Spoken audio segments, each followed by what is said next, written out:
dundu leen koor gu neex ak Boustan ca Kanam TV. Boustan ca Kanam TV moo leen di ñaanal kooru jàmm. أعوذ بالله من الشيطان الرجيم بسم الله الرحمن الرحيم الحمد لله رب العالمين والصلاة والسلام على أشرف الأنبياء والمرسلين سيدنا ومولانا محمد المكين وعلى آله وصحبه ذوي الرضوان والتمكين واجعل لساني راشدا ومرشدا وفكرتي نور وقلبي أرشدا رب اشرح لي صدري ويسر لي أمري واحلل عقدة من لساني يفقه قولي.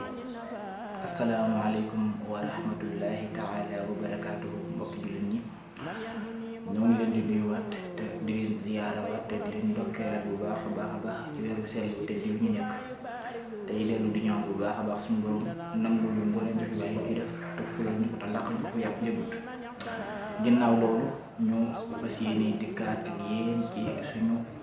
thème yi ñuy waxtaane ci weeru koor wi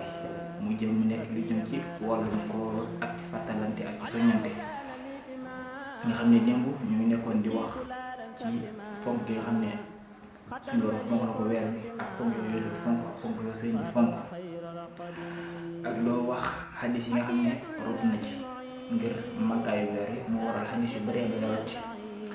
ba taxoon tey jii ñu amoon yéene dikk ak yéen ci benn ci xadis yooyu waxtaane ko fàttalante ko ak yéen bokkaat ko ak yéen ngir ñëpp ñu ci bokk jariñ. xadis bi nag mu ngi bokk ci alxadisu qudsi yi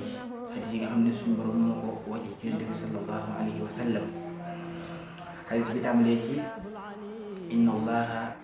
tabaraka wa taala farada siyaama ramadana alaykum. yonent bi sallallahu alayhi wa sallam moo wax ni suñu borom farataal na ci yéen weeru koor wa sanantu lakum qiyaamahu man na sunnal ci yéen ngeen taxawee ko yaani su ngeen wooree ba guddi ga ngeen taxaw def ay nawaafil mooy naaf li ñuy def ci guddi gi ñëpp ñu xam ko mooy fa man saamahu wa aqaamahu imaanan wa ihtisaaban axraja min sunubihi ka yawmin waladtahu ummuhu rawaahu ahmad wa nasaa'i. mu wax ni képp koo xam ne woor nga ko ca anam nga gën a sell ak ci ngëm yàlla nga xam ne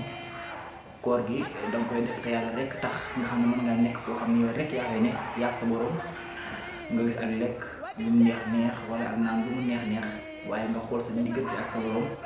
ba tax nga dummóoyu ko nga war ko wala mu sell ngir sàkk ak yaaba boole ko di gën a farlu ci jàng alxuraan ak di jëkkër ak di julli ci Yonent bi sallallahu alayhi wa sallam ak ay adkaar ak mboolem yu baax yi def ci weeru koor moo xam joxe aw ñam la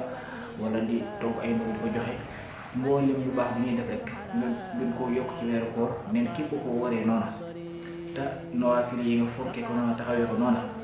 maanaam suñu doom nga rafetal ci ay bàkkaar comme bis ba nga génnee àdduna ci sa waajur na nga seetewoon ci ay bàkkaar noonu la suñu doom di seetee ci ay bàkkaar. kon yàpp naa ne loolu rek maanaam bu doon loolu képp rek war naa tax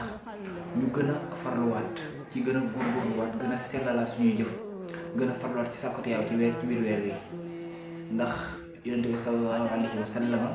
kenn ku ne xam na ne maanaam dundam gépp daf koo jagleel suñu borom musta nekk ci lenn loolu lu jëm ci suñu borom lépp lu mu sa wax wala mus koo jëf wala mus koo digle maanaam luy maye yaaba la luy jëriñ la luy jégal nit ki boromam la lu koy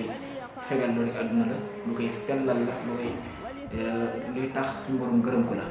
te kon moo tax ba lépp lu wax rek jar nañu gën cee bàyyi xel gën cee farlu gën cee góorgóorlu. kon ñu ngi taxawane foofu ba beneen yoon tey ñaan bu baax suñu borom may ñu dégg aw topp ak jëriñu. wassalaamu aleykum wa rahmatullahi taala wa barakaatuhu.